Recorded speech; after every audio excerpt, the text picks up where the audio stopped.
Is it possible to avail a fully funded scholarship to study in Turkey? A scholarship that covers all the expenses like flight tickets, tuitions, accommodation, health insurance and all? Hello everyone, this is Shakil Rezaifti. I'm from Bangladesh. I'm a student at the University of Istanbul availing the fully funded Turkish government scholarship to pursue my higher education here. I'm in my undergrad here. Today in this video, I'll try my best to talk about the ins and outs of Turkish government scholarship, in other words, Türkiye Bursları.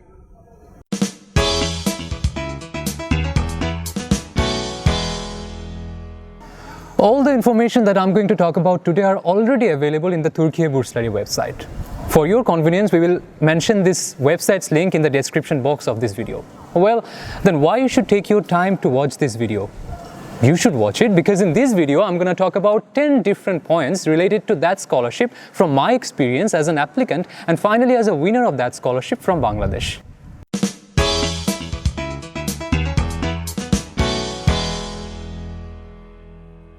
Point number 1. Who can apply for this scholarship? This scholarship program is designed for the students, for the international students, those who are planning to pursue their bachelor's, master's or PhD degree from some Turkish university. So, if you are in the final year of the respective institution where you are studying in, if you're in the final year and expecting to graduate from that institute in the year that you are planning to apply for the scholarship for, or if you are already graduated from your institute, you can apply for this scholarship. Well, there is also an age criteria that I must mention here.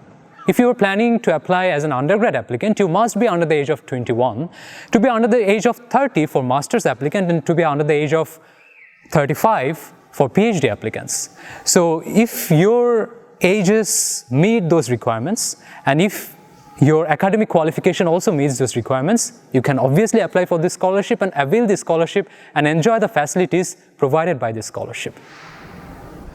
Point number 2, when to apply. Based on the level of education like undergrad and postgrad and also based on the countries, there used to be 3 different rounds of application before. But from 2019, the scholarship committee has started to run the application process in 1 round. In 2019, if I say, the application process lasted for 1 month around, like it started from 15th of January and it lasted till 24th of February. So if you are applying for this scholarship and if you have the plan to apply for this scholarship in the upcoming years, just go to your desk, open the calendar and mark these dates. Because I've seen a lot of students, those who are interested to apply for this scholarship, but just for the sake of missing out the dates of application, they couldn't end up applying. So I would request you, go to your calendar and mark these dates. At around January in the upcoming year, it should start. Point number 3, minimum academic criteria. Minimum academic criteria for this scholarship, like if you are applying as a bachelor's applicant, in your final year of high school, you should have 70%, at least 70% of score. If you're applying as a master's or PhD, you should have 75%, and for medicine faculties, you should have 90%. Well, if your score doesn't meet the requirement, doesn't meet those criteria, should you give up? The answer is a big no. Do not give up. Just give it a try. Even if you don't have a lot of score, just give it a try, because maybe something that you have written about yourself in the motivation letter could create a very good impression about yourself before the application committee and you got the call for interview. You never know. So it's always good to give it a try because you never know what's waiting for you. But yeah, it's always encouraged to have a very good score because the higher your score is, the greater your possibility gets.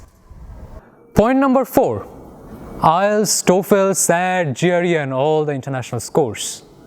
Well, the necessity of this course entirely depends on the university's specific requirements. So when you are going to give the university list, try to do research beforehand, like the department and the university that you're going to apply for. Does that department, that specific department that you're going to apply for, really require those scores or not? If that department requires the score, the university authority will ask you for those scores. If it doesn't require the scores, the university authority will not ask for them. So it's really important to have a very deep research on the universities and the faculties that you are going to apply for, and accordingly you can decide whether you need those tests or you don't. TOEFL or IELTS? I'm sure you all have this question, especially when you are planning for your higher education abroad, this is one of the most prominent questions that you ask yourself and that people ask to you, whether you should go for TOEFL or you should go for IELTS. Well, from my research and from my search of the universities, I have come to know that all the Turkish universities, they accept TOEFL score. There are so many universities also there accepting IELTS score. So as long as you don't know which university and which program you're going to apply for, it's always safe and it's always good for you to go for TOEFL score, because it's going to be accepted by all the universities and all the programs that you're going to apply for. So always go for TOEFL, not IELTS, as long as you don't know which university you're going to apply for.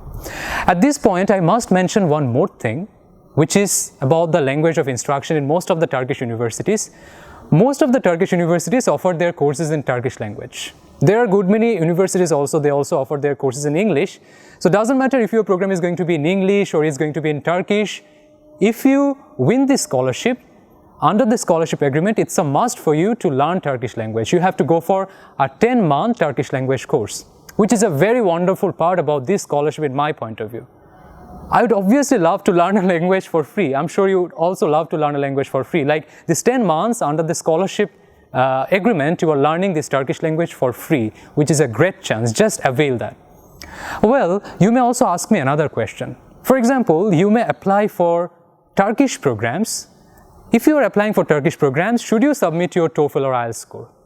The answer is, if you have the TOEFL or IELTS score already with you, do not forget to submit them. For example, the department where I am applying personally, I'm studying personally, Department of Journalism at the University of Istanbul. Necessarily, I did not need the TOEFL, IELTS or SAT or these scores, but as I had those scores already in my hand, I did not forget to upload them. And as I uploaded them, I'm sure this course could create a better impression about me before the scholarship committee. So if you already have those scores, do not forget to upload them. And if you don't have the scores, and at the same time, if your department, if your preferred department or preferred university do not require those scores, do not go for those tests. So that's all about this IELTS or TOEFL thing. It's always better to go for TOEFL. If you have IELTS or TOEFL, just submit the score. Doesn't matter if you're applying for Turkish program or English program. And the best part, one of the best parts of this scholarship is you are going to have a 10 months Turkish language course, which is really amazing. I'm sure you are going to enjoy this language course. Point number 5, extracurricular activities. Having a big list of them is okay. Having a very few of them is also okay. You know what? What's the most important thing here? The most important thing is the extracurricular activities that you have participated throughout your life and that you are going to mention in the application portal, how relevant they are to the department or to the program that you are going to apply for. The relevance of them to the department and the program you are applying for is the most important thing here. For example, I'm applying for the Department of Journalism, for example. If I submit some awards that I won by attending in some science fair and science projects, it doesn't make any sound. Rather that, instead of this, if I submit some of my articles that was published in some national newspapers and all, that would create much more value rather than the science project awards. Obviously, you may have interest in science while you are applying for a journalism major, but when you are applying for a journalism major, obviously some writing stuffs or something related to literature would be of more value. So when you are applying for the scholarship, try to think about the relevance. Don't go for hundreds of extracurricular activities, rather go for only one or two, which is having a very strong relevance to the department that you are going to apply for. That is really important. You may say, I don't have any ECA. Our ECA is really important. Well, to get this answer, go to the Türkiye Bursları website and check the evaluation process tab. In the evaluation process, it's written very clearly that participation in social activities is one of the criteria based on what they shortlist the candidates. So if you're planning to apply for this scholarship, the importance of ECA is really a lot. You should have ECAs. If you don't have anything, don't lose your hope, still apply, because maybe something that you have written in the motivation letter about yourself that could grab the attention of the application committee and you got the call in the interview and finally you got selected. So never lose your hope, but it's always encouraged to have some extracurricular activities that is related to your field, that is related to the department that you are going to apply for. Point number 6, document checklist. This point is really important. Why important? For example, tomorrow is the last date of application and today you got to know that. If you want to apply, if you have all those documents that are required ready in your hand, you can do the application very fast. So I'm going to talk about the list of the documents that you need for applying for this scholarship. I think that's really important that you write them down and you start preparing on those documents from now on. Number 1, a valid national identification document or a valid passport. Number 2, a recent photo of the candidate. Please note that the photo that you upload to the application system must be a proper portrait of yourself. Candidate photos which are not identifiable will undermine the evaluation of your application. Number 3, national exam scores. Number 4, diploma or temporary certificates of graduation. Number 5, academic transcripts. Number 6, international exam scores like SAT, GRE, GMAT and all, if those are required by the university and the program that you are applying for. And finally, what you need is the test scores, the language test scores, I mean IELTS and TOEFL, if and only if those test scores are required by the university and the program that you are going to apply for. Point number 7, online application. From my experience, I would say this is the easiest part. Trust me, this is the easiest part of the process. But yet, that is the most important part. That's very simple. You might think that that's very tough, but actually not. It's really simple. Just go to the Türkiye Bursları website and open an account there. Exactly the way you opened your Facebook account. Just open an account there and start filling in the information like your name, your address and all your basic information. And step by step, you will get all that you need to fill in up over there. At this point, I must mention one more thing, that you are not bound to complete the whole application process online at one go. So you can have several sits. So whenever you are free, you can sit, you can do a bit progress and then you can log out and then again you can log in and do a bit of progress and then you can log out. So it's not a must for you to do it in one go. So you can have your time and you can do it slowly. There is that option of motivation letter where you need to write about yourself and you need to answer some question like why you are applying for this scholarship, what's the motivation behind the departments that you are applying for. There are questions as such. Never and ever have your friends or your teachers write those answers for you, like write those answers by yourself. You may think that your language sense is not that good, you cannot write really good English, but never ever think about them. Just write, just give your best, just try to be yourself, but never have anyone else write it for you. Just write it by yourself. That's the best way, trust me, that's the best way. And there is also that option of recommendation letter in where you need to ask your teachers to write about you. For that, I would say that the departments that you are applying for, that's really important in this case. For example, I was applying for the Department of Journalism, so I went to my English teacher for having a recommendation letter. I did not go to the physics teacher. If I wished, I could have gone to the physics teacher. I was having a really good relation with all my science teachers like physics, biology and all, but I did not go to them because the English department is much more relevant to the department that I was going to apply for. So try to think about the department that you're going to apply for and the department at your school which is related to that very department, go to that department's teacher for asking for recommendation. Personally, I submitted 2 recommendation letters, one from my English teacher and one from the CEO of the organization where I was working in. As I mentioned that extracurricular activities play a very important role in this scholarship. So if you have this chance to get some recommendation letter from the CEO in the organization that you are working for, it's really good. I'd suggest you to go for 2 recommendation letters. If you cannot afford a CEO, as I did, do not worry. Just go for 2 teachers. Maybe if I wouldn't have a CEO, probably I would go for an English teacher and maybe a Bangla teacher because Bangla and English, these 2 subjects are quite related to the Department of Journalism. I would obviously not go for physics or biology. So yes, try to keep it in your mind while you're applying for this scholarship and while you are filling up the online application form. And it's really easy, don't worry, just give your best and try to be yourself because online application is the place where you are trying to put a reflection about yourself, of your face. From those application things, the application committee, the scholarship committee will get a proper view, a proper knowledge about you and basing on that, they will call you for interview. So try to give it importance and don't worry, it's really easy. Point number 8, interview. I'm sure you all are so afraid of interview. Maybe not all of you are afraid of interview, but I was really a bit nervous about interview because when I got called for the interview, I came to know from the earlier applicants and I also checked online I came to know that the interview people, those who are going to take the interview, they're going to come from Turkey. So I was thinking that how I'm going to talk before those Turkish people.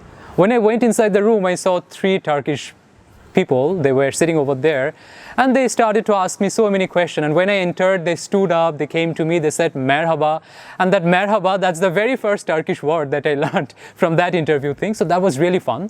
They asked me so many questions related to my department, related to my faculty, related to my field of interest and all, and I really enjoyed the interview. Trust me, I felt so home in there. When I entered inside, they also offered me some chai.